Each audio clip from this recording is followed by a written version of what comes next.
오늘 이 아침에도 하나님의 은혜를 사모하여 기도의 자리에 나오신 모든 성도님들을 환영하고 축복합니다. 오늘 우리에게 주신 하나님의 말씀은 구약성경 역대상 7장 1절에서 8장 40절까지의 말씀입니다. 이사갈의 아들들은 돌라와 부아와 야숫과 시므론 네 사람이며 돌라의 아들들은 우시와 르바야와 여리엘과 야메와 입삼과 스무엘이니 다 그의 아버지 돌라의 집 우두머리라. 대대로 용사이더니 다윗 때에 이르러는 그 수요가 22,600명이었더라. 우시의 아들들은 이스라히야요. 이스라히야의 아들들은 미가엘과 오바댜와 요엘과 이시야 5사람이 모두 우두머리며 그들과 함께 있는 자는 그 계보와 종족대로 능히 출전할 만한 군대가 36,000명이니 이는 그 처자가 많기 때문이며 그의 형제 이사갈의 모든 종족은 다 용감한 장사라. 그 전체를 계수하면 87,000명이었더라. 베냐민의 아들들은 벨라와 베겔과 여디아엘 세 사람이며 벨라의 아들들은 에스본과 우시와 우시엘과 여리못과 일이 5사람이니 다 그 집의 우두머리요 큰 용사라. 그 계보대로 계수하면 22,034명이며 베겔의 아들들은 스미라와 요아스와 엘리에셀과 엘요에네와 오므리와 여레목과 아비아와 아너독과 알레메시니 베겔의 아들들은 모두 이러하며 그들은 다 그 집의 우두머리요 용감한 장사라. 그 자손을 계보에 의해 계수하면 22,000명이며 여디아엘의 아들은 빌한이요 빌한의 아들들은 여우스와 베냐민과 에훗과 그나아나와 세단과 다시스와 아히사할이니 이 여디아엘의 아들들은 모두 그 집의 우두머리요 큰 용사라. 그들의 자손 중에 능히 출전할 만한 자가 17,200명이며 일의 아들은 수핌과 숫빔이요 아헬의 아들은 후심이더라. 납달리의 아들들은 야시엘과 구니와 예셀과 살룸이니 이는 빌하의 손자더라. 므낫세의 아들들은 그의 아내가 낳아준 아스리엘과 그의 소실 아람 여인이 낳아준 길르앗의 아버지 마길이니 마길은 훗빔과 숫빔의 누이 마아가라 하는 이에게 장가들었더라. 므낫세의 둘째 아들의 이름은 슬로브앗이니 슬로브앗은 딸들만 낳았으며 마길의 아내 마아가는 아들을 낳아 그의 이름을 베레스라 하였으며 그의 아우의 이름은 세레스이며 세레스의 아들들은 울람과 라겜이요 울람의 아들들은 브단이니 이는 다 길르앗의 자손이라. 길르앗은 마길의 아들이요 므낫세의 손자이며 그의 누이 함몰레겟은 이스옷과 아비에셀과 말라를 낳았고 스미다의 아들들은 아히안과 세겐과 리키와 아니암이더라.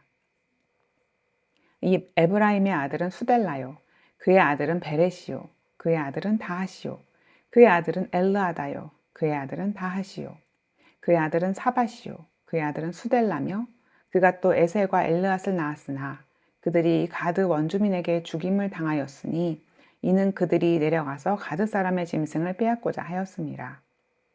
그의 아버지 에브라임이 여러 날 슬퍼함으로 그의 형제가 가서 위로하였더라. 그리고 에브라임이 그의 아내와 동침함에 임신하여 아들을 낳으니 그 집이 재앙을 받았으므로 그의 이름을 브리아라 하였더라.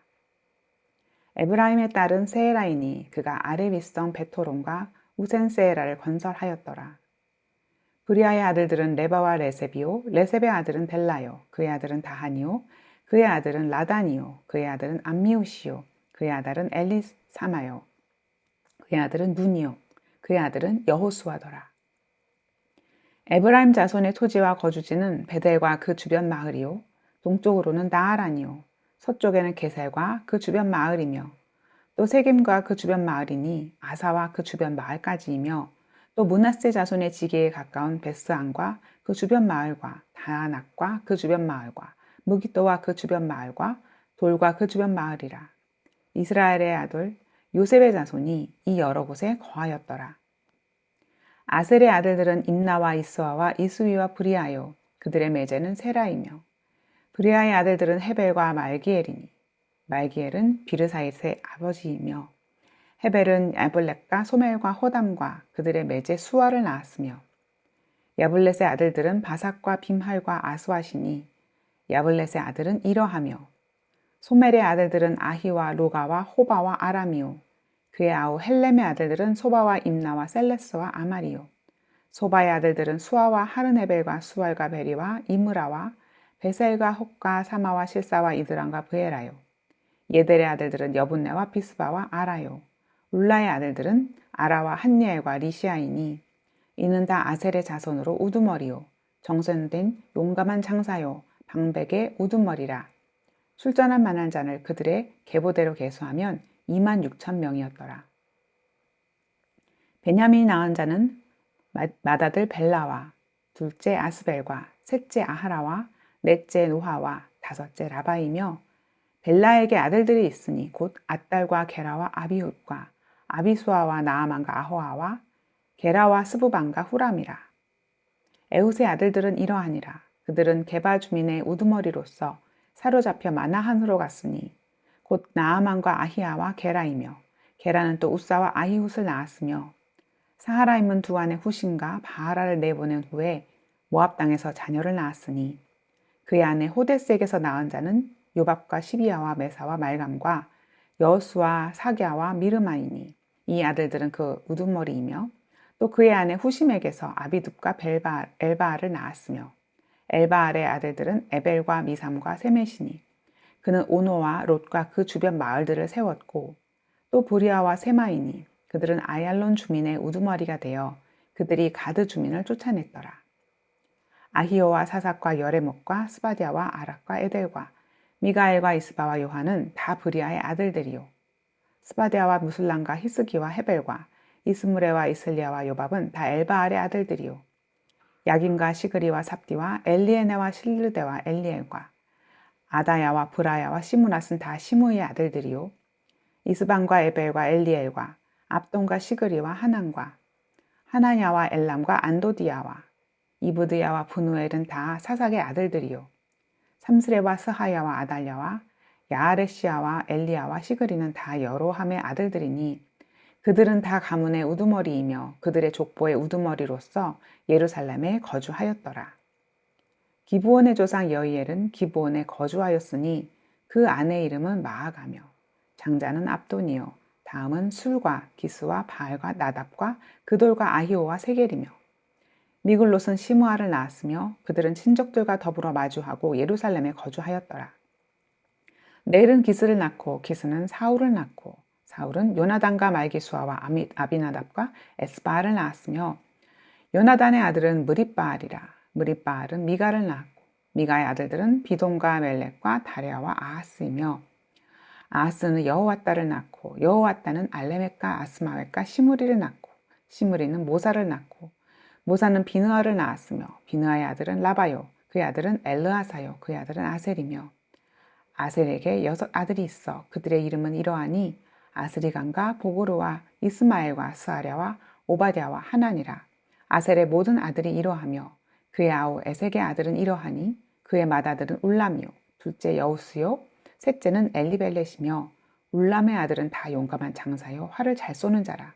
아들과 손자가 많아 모두 150명이었더라. 베냐민의 자손들은 이러하였더라. 아멘. 사랑하는 성도 여러분, 고통의 눈물을 흘려보신 적이 있으십니까?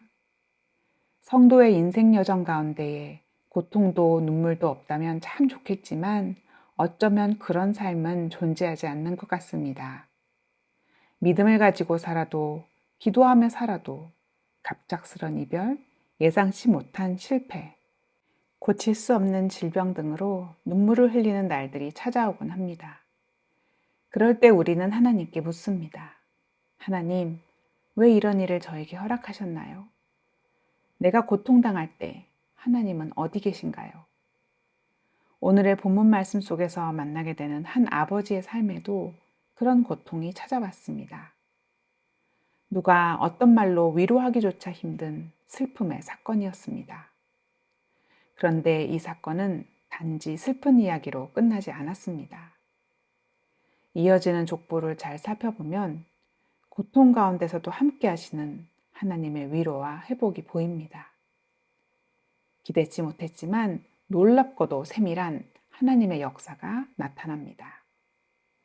오늘의 본문 말씀을 통해 한 믿음의 가문 가운데 일어나는 고통과 슬픔의 시간들 속에서 여전히 함께 하시는 하나님의 선하신 계획을 보고 나의 삶 가운데서도 신실하게 역사하실 하나님을 기대하게 되는 저와 여러분이 되기를 소망합니다.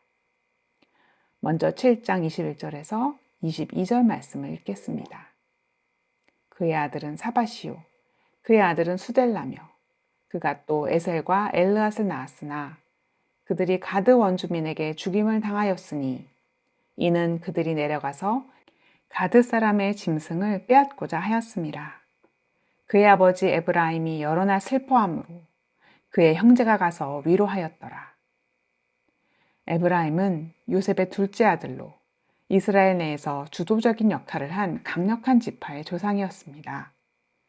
오늘의 본문은 에브라임 지파가 이스라엘의 탁월한 지파가 되기 이전의 역사를 보여주고 있는데 그 역사는 매우 슬프고 위태로웠습니다. 즉 에브라임의 두 아들이 가드 원주민에게 죽임을 당한 것입니다. 본문의 가드는 블레셋의 유명한 5성읍 중의 하나로 이곳에는 키가 장대한 아낙족 속에 살고 있었는데 에브라임의 아들들과 분쟁이 일어나 결국 죽게 된 것입니다. 아들 둘을 불시에 잃은 아버지 에브라임은 여러 날 슬퍼하였다고 기록합니다. 차남이었어도 형 므낫세보다 더 큰 자손 번성의 약속을 받은 에브라임이었는데 그의 자손이 여러 민족을 이룰 것이라는 축복의 약속을 받은 에브라임이었는데 그 약속을 이룰 두 아들을 잃은 아비의 심정은 단지 슬픔을 넘어서서 하나님의 신실하심에 대한 의심이 들고도 남았을 것입니다. 하나님의 백성의 삶에도 고통의 시간이 찾아올 수 있습니다. 하나님이 주신 약속을 생각하면 이런 일이 일어나선 안 되는데 도무지 이해되지 않는 고통과 슬픔의 시간이 찾아올 수 있습니다. 그런데 여기서 주목할 점은 성경이 이 장면을 기록하고 있다는 것입니다. 하나님은 우리의 눈물을 알고 계시는 분입니다. 그리고 눈물 흘리는 우리를 그저 내버려 두지 않으시는 분입니다. 22절을 보면 슬퍼하는 에브라임을 그의 형제가 가서 위로했다고 합니다. 그 누구도 고통 속에서 홀로 헤어나오기는 어렵습니다. 누군가가 내미는 손길과 위로, 기도가 필요합니다. 하나님은 고통 가운데 눈물 흘리고 있는 에브라임을 위로하시려고 형제를 보내셨습니다. 하나님은 고통받는 그의 백성을 공동체를 통해 위로하고 회복시키십니다. 사랑하는 사김의 교회 성도 여러분, 고통당할 때 여러분은 혼자가 아님을 기억하시기 바랍니다. 하나님이 알고 계시며 보고 계시며 함께 하시며 위로자를 보내십니다.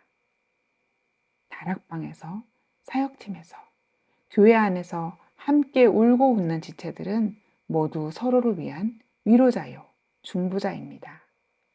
혹시 고통 가운데 계십니까? 주변을 둘러보십시오. 반드시 성도님을 위해 기도하며 위로의 손길을 내미는 지체가 있을 것입니다. 고통받는 자가 보이십니까? 지체 말고 다가가십시오. 주님의 위로를 전하십시오. 함께 울고 함께 웃는 공동체를 통해 주님의 회복이 임할 것입니다. 이렇게 회복이 임한 후에 하나님의 새 일이 시작됩니다. 7장 23절을 읽겠습니다. 그리고 에브라임이 그의 아내와 동침함에 임신하여 아들을 낳으니 그 집이 재앙을 받았으므로 그의 이름을 브리아라 하였더라. 위로받고 회복된 에브라임은 다시 아내를 품고 새 생명을 낳습니다. 그 이름은 브리아라 하였는데 재앙 중에 태어난 자라는 의미입니다. 아픔의 흔적을 가지고 있는 이름입니다. 고통의 기억을 지워버린 것이 아니라 그 위에 새 생명이 시작되었습니다. 사랑하는 성도 여러분, 하나님은 우리 삶의 재앙의 자리에서 브리아를 태어나게 하시는 분입니다. 재앙이 끝이 아니라 거기서 다시 시작하게 하십니다.